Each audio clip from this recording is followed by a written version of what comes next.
Assalamualaikum warahmatullahi wabarakatuh. Waalaikumsalam warahmatullahi wabarakatuh. Pak Guru, mungkin beberapa hari terakhir ngelihat berita bahwa di Matraman, Jakarta Timur, ada sebuah kejadian di mana nyebut Ambon doang takutnya rasis ya. Enggak rasis, Ambon gitu. Emang kenapa? Ya, jadi ada sebuah kerusuhan yang ngebuat salah satu komunitas itu meninggal dunia.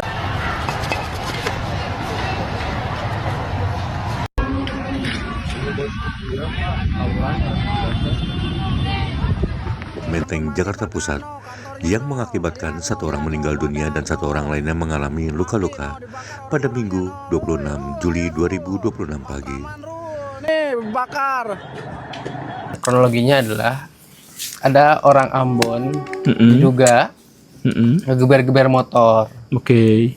Ditegurlah sama pelanggan nasi kuning. Nah, terus tidak terima ditegur, dia pergi balik lagi nyari si orang yang negur. Nah, si orang yang negurnya nggak ada. Menurut berita, Ambon itu diduga ngerusak lapaknya, gerobak tukang nasi kuning. Dalam kejadian, orang-orang warga Matraman Dalam nyeranglah ke kelompok orang tersebut sampai ke markasnya, sampai akhirnya satu orang meninggal dunia. Follow up dari kejadian tersebut, malamnya orang-orang Ambon tersebut mendatangi Polres Matraman, terus sampai sekarang lah bergulir. Bentrokan melibatkan dua kelompok di Jalan Matraman Dalam. Peristiwa diduga dipicu perselisihan antara seorang pelaku UMKM dengan sekelompok orang yang kemudian memancing bentrokan. Polisi masih menyelidiki penyebab pasti serta mengusut pihak-pihak yang terlibat.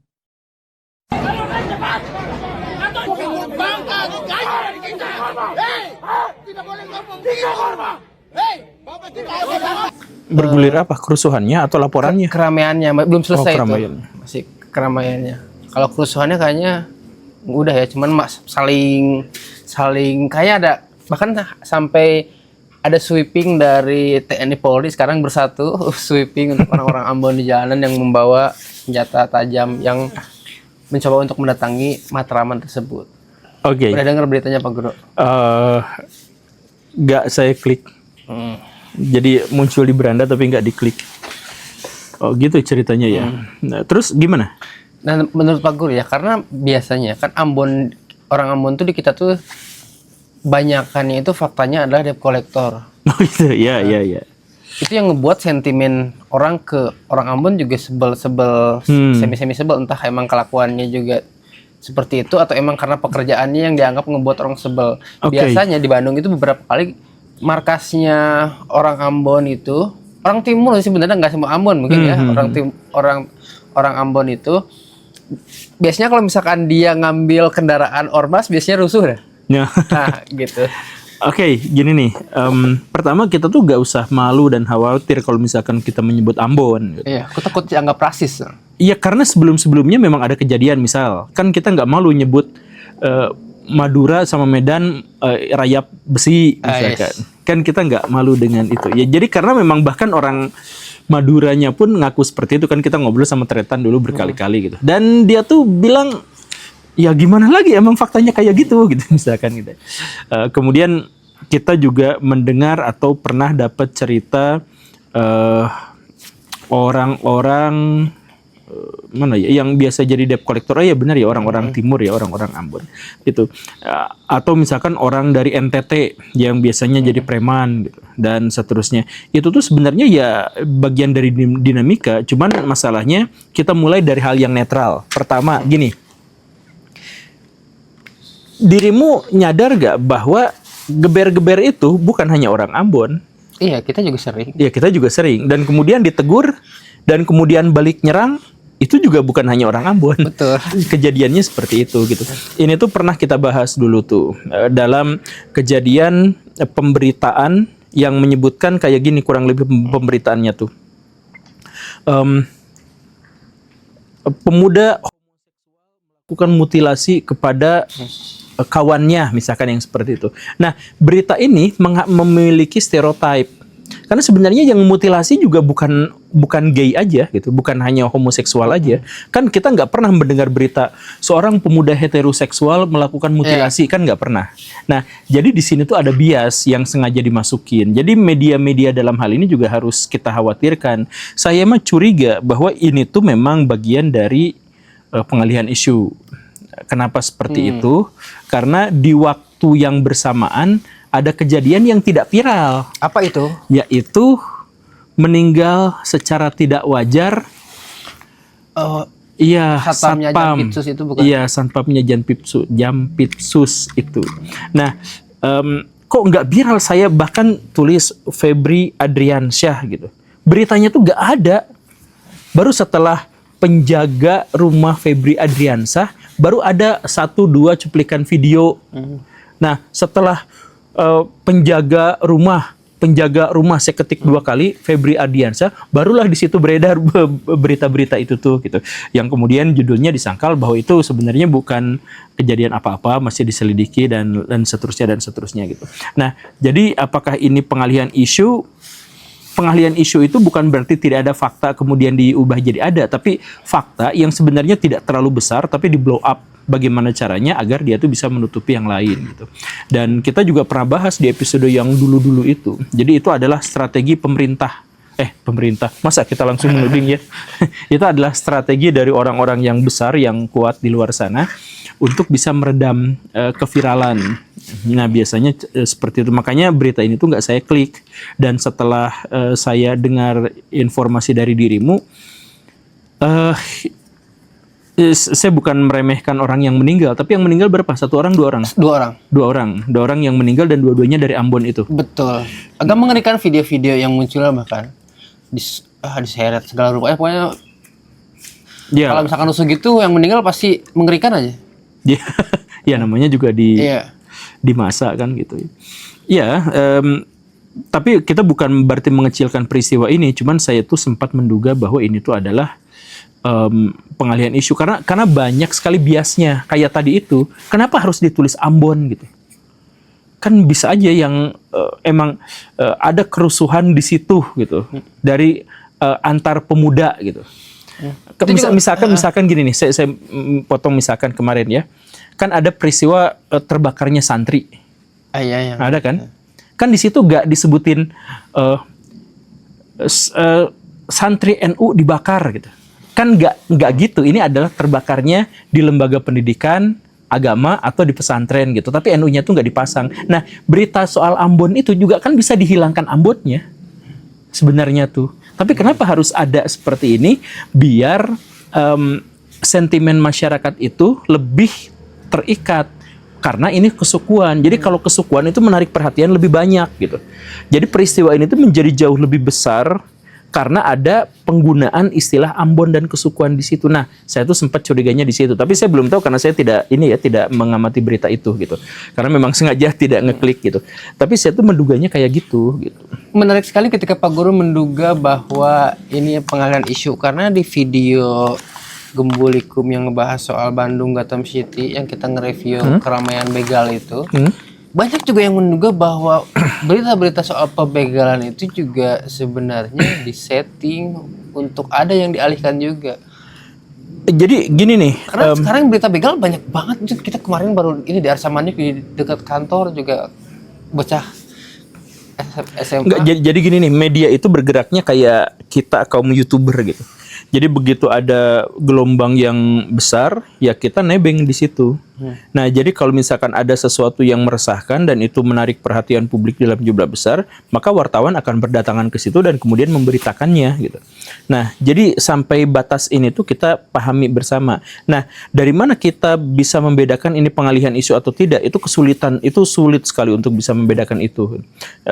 Cuman yang bisa kita lihat itu adalah adanya peristiwa-peristiwa yang membawa opini yang sangat besar tapi melenceng dari pemberitaan, esensi pemberitaan yang sebenarnya. Contohnya kayak gimana? Contohnya Kopi Mirna. Oke. Tanpa mengurangi bela sungkawa kita kepada korban gitu ya. Tapi itu kematian 1 orang. Tapi menutup kematian ribuan orang. Menutup kasus-kasus yang lain gitu. Nah, ini tuh kayaknya memang disengaja gitu. Dan disengaja tuh ada bagian juga dari konspirasi-konspirasi besar para penegak hukum ya, kita nanti dijelaskan panjang lebar. Saya juga pernah bikin videonya. Tapi coba, kok bisa gitu? Di waktu yang gak lama setelah itu ada kejadian Kanjeng Taat Pribadi ngebunuh beberapa orang, lebih dari 1 orang. Nah, beritanya viral tapi sesaat. Nah, kenapa yang Mirna ini begitu lama, padahal yang Kanjeng Taat ini juga sebenarnya dramanya seru gitu kalau dilanjutin. Kanjeng Taat ini sih uang. Iya. Aku baru tahu dia ngebunuh orang. Nah, dia ngebunuh orang. Dia kan masuk penjara tuh gara-gara ngebunuh orang. Oh, aku baru Jadi tahu. ada anak buahnya yang mau Coba membocorkan membekerkan. rahasianya, baru tahu. yaitu dihilangkan nyawanya. Nah, ini dramanya kan lebih besar. Nah, sedangkan yang kasus Mirna itu bahkan sampai live. Sidang Iya, itu benar. live kan? Sampai ada di Netflix sekarang, laku lah. Iya, Seru nah lagi. itu maksud saya, pertanyaannya adalah sekali lagi ya, tanpa mengurangi rasa hormat kita, mengurangi bela sungkawa dan empati kita, pertanyaannya adalah dia kan bukan pejabat, dia bukan sesuatu yang besar, tapi kenapa media menjadikannya menjadi sangat besar gitu? Jadi ini tuh memang ada kecurigaan gitu. Berarti bisa dibilang Ambon juga salah satu korban dari frame media dong. Iya, Ambon bagian dari frame media. Cuman balik lagi kita juga harus akui, punten orang-orang Ambon, bahwa Ambon di Pulau Jawa tuh banyak yang berprofesi sebagai preman. Bahkan preman-preman yang paling terkenal tuh kayak John Kay itu kan dari wilayah sekitaran Maluku itu gitu. Dari Pulau Kay. Itu wilayah Ambon bukan sih, tapi ya wilayah itu maksudnya gitu. Nah, kemudian Hercules kan juga dari timur gitu. Dan lain sebagainya. Jadi pada bagian ini tuh juga harus kita akui, walaupun memang stereotipnya dibikin. Nah, kenapa coba Ambon? Karena Ambon tuh dari dulu, bahkan sama pemerintah kolonial Belanda, itu tuh memang dibikin. Apa di setup jadi penagih hutang? Enggak. Dibikin, didesain untuk menjadi tentara yang paling garang gitu. Jadi kalau Belanda mau nyari orang yang paling garang untuk ditetapkan jadi prajuritnya yang maju paling depan, itu orang Ambon. Ada yang lebih garang sebenarnya, orang Makassar, orang Bugis dan Makassar gitu. Tapi orang Bugis dan Makassar itu lebih bisa diajak diplomasi, walaupun buasnya luar biasa. Nah, kalau orang Ambon biasanya to the point, saklek gitu, komprominya kecil gitu. Jadi kalau misalkan dihadapkan pada sebuah pertempuran besar yang nanti mungkin akan ada ajakan-ajakan, ayo gabung ke sini. Nah, orang Ambon tuh lebih kebal terhadap hal yang seperti itu gitu. Biasanya ayo adu potong gitu, bawa parang, bacok-bacokan gitu. Orang Ambon tuh memang lebih punya jiwa. Dia beraninya udah jelas kita akui. Tahu nggak siapa sih politikus PSI yang suka turun ke jalan yang ditonjok sama orang Ambon? Nah, ditonjok sama orang Ambon. Politikus PSI kayaknya gue kabel dulu gue. Siapa yang suka ke jalan? Broron. Oh. Kan gepok ditonjok itu ada anggap rasis waktu itu si Broron. Iya. Dia seberani itu. Iya, Broron sekarang hilang dari peredaran ya, karena jadi PSI. Di Bandung banyak gak sih ya Ambon? Ada jalan Ambon. Ya jalan itu mah. Pisang Ambon. Karena aku selama di Bandung sih nggak pernah sampai di level, nggak tahu karena nggak berurusan kali ya, nggak sampai se ekstrim yang di berita gitu. Pernah waktu itu sekali motor ditarik, tapi nggak sama orang Ambon juga, sama orang sini juga. Oh gitu. Kalau saya punya pengalaman, tapi bukan Ambon juga sih, orang Timur, tapi wilayah Timur juga. Jadi dulu pas Siraru generasi awal. Itu tuh kan ketuanya tuh punya KP. Ketua Siraru almarhum ya, punya KP. Nah, pas kita lagi rapat di situ, tiba-tiba ada berantem. Wah, dikeroyok, satu orang dikeroyok sama orang-orang gitu. Ya ternyata gara-gara ada kasus pelecehan seksual pada salah satu adiknya, dan kemudian itu tuh langsung muncul stereotip dalam benak saya tuh, wah orang-orang timur kayak gini semua gitu ya. Emang brutal gitu. Tapi kan lagi-lagi itu mah bagian stereotip gitu. Panjang lah ceritanya. Ini apa namanya untuk menutup episode kali ini beritanya tuh aku ngambil dari media rakyat yang memberitakan 2 berita satpam. Oh, 2 berita satpam. Pertama kita kemarin sempat bahas juga di podcast bahwa Satpam Jatiluhur yang menegur pelaku vandalisme. Dia kan paling lewat status doang sebenarnya ya. Story. Tapi akhirnya mengerikan juga ditemukan tenggelam di Waduk Jatiluhur dengan tangan terborgol. Seorang petugas keamanan Waduk Jatiluhur, Kabupaten Purwakarta, Jawa Barat, ditemukan tewas tenggelam dalam keadaan terborgol dan masih mengenakan seragam lengkap. Korban ditemukan dalam kondisi tidak wajar ini juga menjadi korban pembunuhan.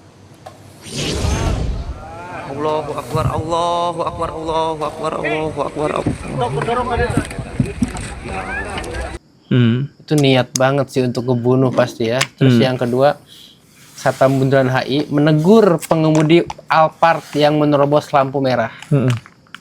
Satpam Bundaran HI diancam, diintimidasi dan dipaksa bersujud ke yang dia tegur. Akhirnya berakhir damai dan pelaku meminta maaf. Ya nggak seru anti klimaks yang berakhir damai mah ya. Iya betul. Itu polisinya dipecat nggak?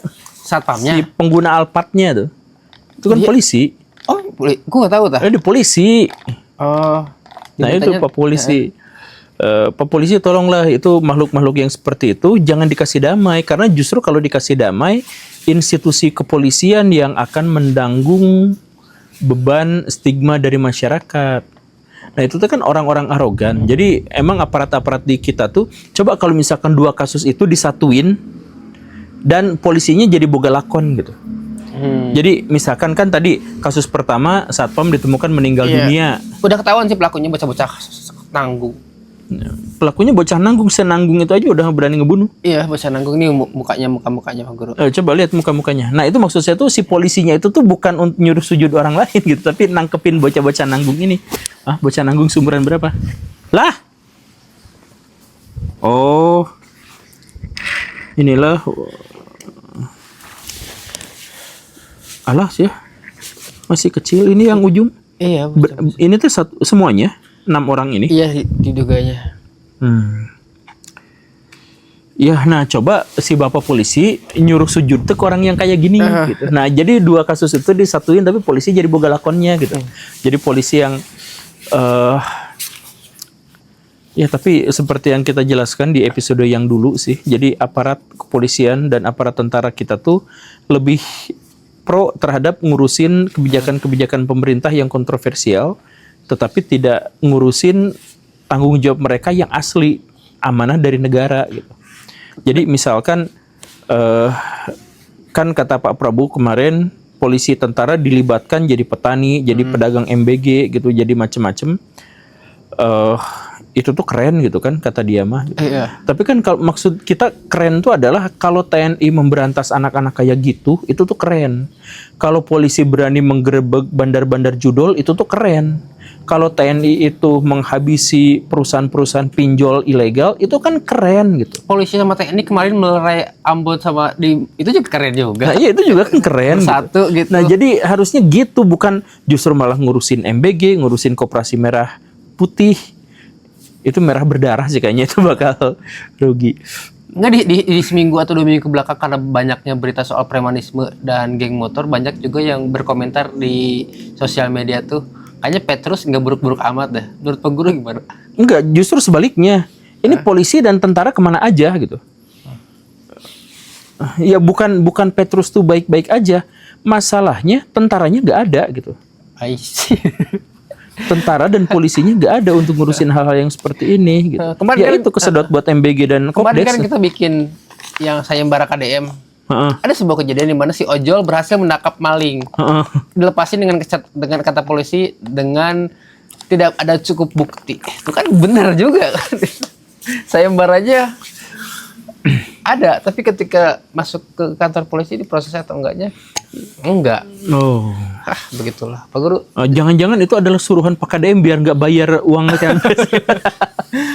Assalamualaikum warahmatullahi wabarakatuh. Waalaikumsalam warahmatullahi wabarakatuh.